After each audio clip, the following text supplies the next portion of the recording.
तुमने देवादिदेव महादेव को जल चढ़ाया, बस उसी पात्र का जल शंकर जी को चढ़ाओ, उसमें से बचा हुआ थोड़ा सा जल बेलपत्री के वृक्ष के नीचे चढ़ाना प्रारंभ करना।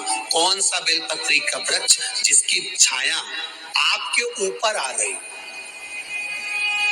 शिव महापुराण बड़ी सुंदर बात कहता है, ध्यान दीजिएगा। जिस बेलपत्री का पौधा तुम्हारे सिर का, और ये दोनों हाथ ऊपर कर लो, अपन खड़े हुए और खड़े होकर दोनों हाथ ऊपर करें, इतना बड़ा बेलपत्री का पौधा है, उस बेलपत्री के पौधे की पत्ती को कभी तोड़कर शंकर जी को नहीं चढ़ाना चाहिए।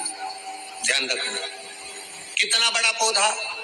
आप खड़े हो जाओ और खड़े होने के बाद आपका हाथ ऊंचा कर लेना, इतना बड़ा पौधा है, उस पौधे की पत्ती बेलपत्री को तोड़कर शंकर भगवान को कभी नहीं चढ़ाना।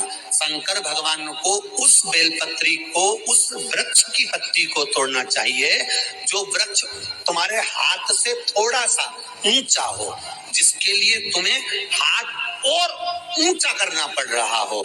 जैसे एक बच्चा अपनी माँ की गोद में बैठने के लिए दोनों हाथों से उचकता है, आवाज लगाता है, उचकता है, आवाज लगाता है, हाथ ऊपर करता है, तो माँ उस बच्चे को गोदी में ले लेती है। उसी तरह उस बेलपत्री के वृक्ष की पत्ती तोड़ना चाहिए जिसने थोड़ी उन्नति कर ली हो, जो थोड़ा ऊंचा हो गया हो। तुम उसको पाने का प्रयास करो तो भगवान भी तुम्हें अपनी गोदी में ले ले। ऐसे वृक्ष की तुम छोटा सा पौधा, बिल्कुल जरा सा पौधा, उसी की पत्ती तोड़कर महादेव को चढ़ाओ। यदि बेलपत्री का पेड़ आपके यहाँ है और मान लो कई लोग बेलपत्री गमले में लगाते हैं या छत के ऊपर लगा देते हैं, बेलपत्री का वृक्ष जो होना चाहिए वो घर के ठीक पीछे ही चाहिए। या बेलपत्री का वृक्ष अगर पीछे नहीं है तो आप अपने घर से जब बाहर निकलते हैं तो राइट हैंड की ओर बेलपत्री का वृक्ष होगा। आप जब घर से प्रवेश कर रहे हैं, बाहर की ओर निकल रहे हैं, वो सुख का अनुभव करें। यदि घर से निकलते समय बेलपत्री का पेड़ लेफ्ट में अगर आता है, आप जिस घर से निकल रहे हो लेफ्ट में अगर बेलपत्री का पेड़ आता है तो आप 1 रुपए कमाएंगे, 1.25 रुपए खर्च होगा, पैसा हाथ में टिकेगा नहीं। घर में 10 लोग भी कमा रहे हैं तो पैसा घर में टिकेगा नहीं, आएगा जरूर, सारे काम होंगे पर टिकेगा नहीं। यदि लेफ्ट राइट भाग का बेलपत्री का वृक्ष घर में लगाओ तो घर के पीछे के हिस्से में लगाओ, और ऐसी जगह नहीं लगाना कि जहाँ पर बेलपत्र में गंदा पानी जाए या कोई गंदी वस्तु। 33 करोड़ देवी देवता बेलपत्री के पेड़ के नीचे सोमवार के दिन, कोई रविवार के दिन, कोई मंगलवार, कोई बुधवार, कोई गुरुवार, कोई शुक्रवार, कोई शनिवार के दिन बेलपत्री के नीचे आकर 33 करोड़ देवी देवता तप करते हैं, साधना करते हैं। एक बेल चौकी ऐसी होती है, शंकर पर अगर चढ़ी हुई है तो वापस उतार कर धोकर फिर शिव को चढ़ा सकते।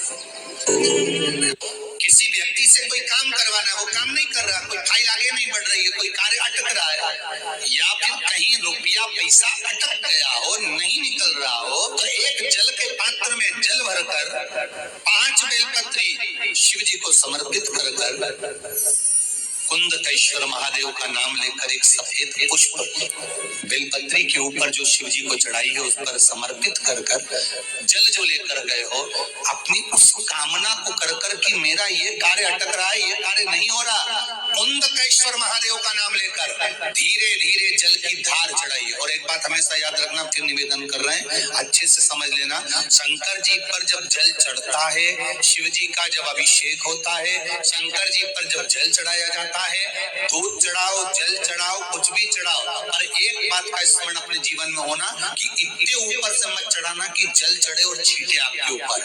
बहुत ध्यान दीजिएगा। हाँ, तो यहाँ तक वर्णन करा गया है कि शंकर जी का जल चढ़ा हुआ जहाँ से बहकर जाता है ना, उसको लांगा तक नहीं जाता। यहाँ लांगते हैं क्या? नहीं ना, परिक्रमा भी करेंगे तो वहीं से लौट कर वापिस उतर जाएंगे। शिव जी का जहां से जल बहकर जा रहा हो, चढ़ा हुआ जल जहां से बहकर जा रहा हो, उसको लांगा तक नहीं जाता। और कई लोग बड़े बड़े आनंद में शंकर जी पे इतनी ऊपर से जल चढ़ाएंगे तो वो छींटे पूरे अपने ऊपर आना चाहिए। चाहिए, शरीर पर आना चाहिए। नहीं, उसका दोष है महाराज, उसका दोष है।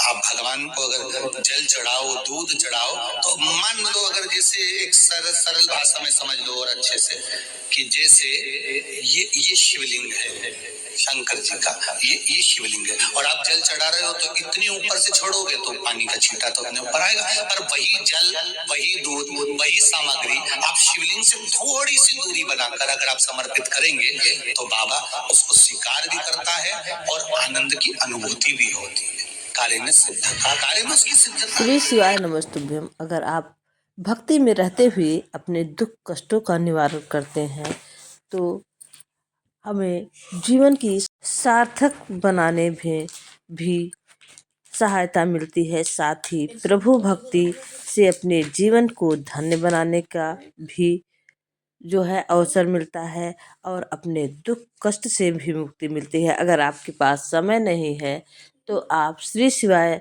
नमस्तुभ्यम इस मंत्र का जाप बिजी रहते हुए दिन भर में अगर 11 बार करते हैं तो आपके जीवन में कभी दुख नहीं आएगा। श्री शिवाय।